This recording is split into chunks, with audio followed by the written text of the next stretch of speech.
School के छात्रों की अपर आईडी जनरेट करने हेतु दिशा निर्देश। तो साथी कौन कौन सी जानकारियां आपको अपडेट रखनी हैं, क्या दिशा निर्देश दिए गए हैं अपर आईडी बनाने को लेकर। इन निर्देशों का पालन करते हुए आप छात्र की अपर आईडी जनरेट करें। चलिए उन दिशा निर्देशों पर एक नज़र डालते हैं।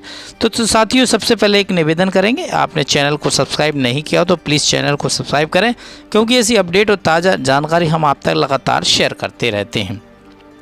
तो साथियों, सबसे पहले आपको स्कूल आईडी से लॉगिन करना है। लॉगिन करने के बाद आप प्रत्येक छात्र की जीपी, ईपी और एफपी को पूर्ण करें।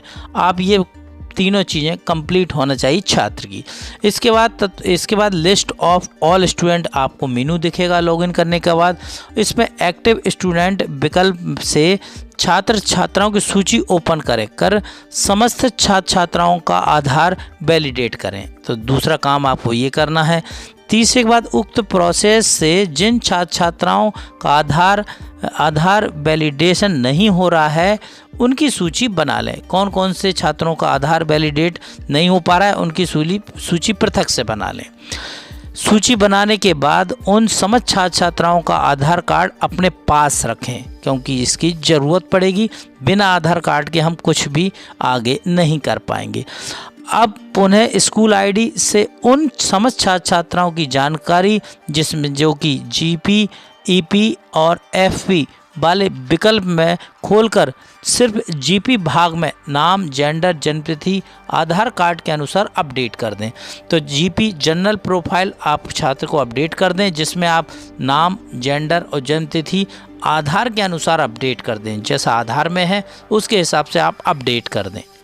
इसके बाद आप दोबारा से लिस्ट ऑफ ऑल स्टूडेंट मेनू पर जाएंगे। वहां पर एक्टिव स्टूडेंट विकल्प का चयन कर छात्र छात्राओं की सूची ओपन कर उन समस्त छात्र छात्राओं का आधार वैलिडेट करें जिनका आधार वैलिडेट नहीं हुआ था। तो ये काम आपको करना है, जिनका आधार वैलिडेट नहीं हुआ था उन्हें वैलिडेट आप करेंगे।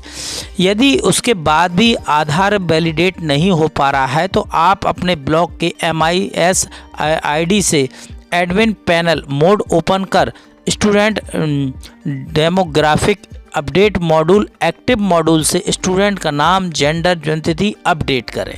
आगे इसके बाद पुनः स्कूल आईडी से लिस्ट ऑफ ऑल स्टूडेंट मेनू से एक्टिव स्टूडेंट्स विकल्प से छात्र छात्राओं की सूची खोलकर समस्त छात्र छात्राओं का आधार वैलिडेट करें। तो सबसे महत्वपूर्ण बात क्या आती है कि जब तक बच्चे का आधार वैलिडेट नहीं होगा आप अपार आईडी नहीं जनरेट कर सकते। तो जितने भी बच्चों के आधार वैलिडेट नहीं हुए हैं उन सभी बच्चों के आधार वैलिडेट सर्वप्रथम किया जाना है, तभी अपार आईडी जनरेट होगी। तत्पश्चात पुनः स्कूल आईडी से अब अपार मॉड्यूल ओपन करेंगे और समस्त छात्र छात्राओं का अपार आईडी जनरेट करेंगे। तो सबसे महत्वपूर्ण बात है आधार वैलिडेट की। तो आधार की डिटेल बिल्कुल सेम होना चाहिए, एक जैसी होना चाहिए।